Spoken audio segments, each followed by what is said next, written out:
જામનગર જિલ્લા સહકારી બેંક માટે ઐતિહાસિક દિવસ સાબિત થયો।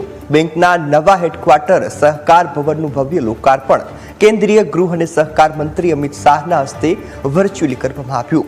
અમિત શાહે બેંકને શુભેચ્છાઓ પાઠવતા જામનગરની આગામી મુલાકાત દરમિયાન નવા હેડક્વાર્ટરની મુલાકાત લેવા અને બોર્ડ ઓફ ડિરેક્ટર્સ સાથે બેઠક કરવાની ખાતરી આપી છે।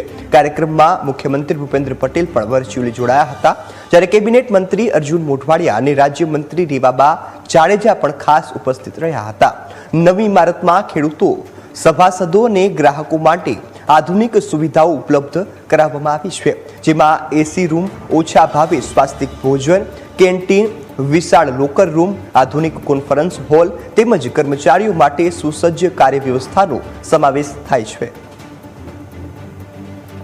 સહકારી વિભાગનું કેન્દ્રની કક્ષાએ એનો ઉભો કરવામાં આવ્યો અને સાથે સાથે ભારતના તમામ ગામોની અંદર સહકારી મંડળીઓ ઊભી થાય।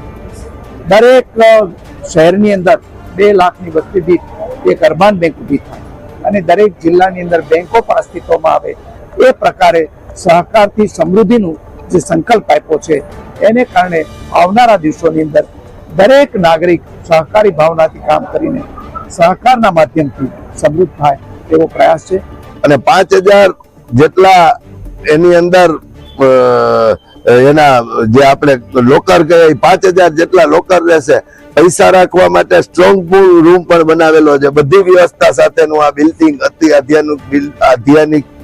આધુનિક બિલ્ડિંગનું લોકાર્પણ માનનીય શ્રી કેન્દ્રીય સહકારિતા અને ગૃહમંત્રી શ્રી અમિતભાઈ શાહ સાહેબે આજ રોજ વર્ચ્યુઅલી લોકાર્પણ કર્યું। એ બદલ હું એમનો ખરા હૃદયથી જામનગર અને દેવભૂમિ દ્વારકાની જનતા વતી ખૂબ ખૂબ આભાર માનું છું।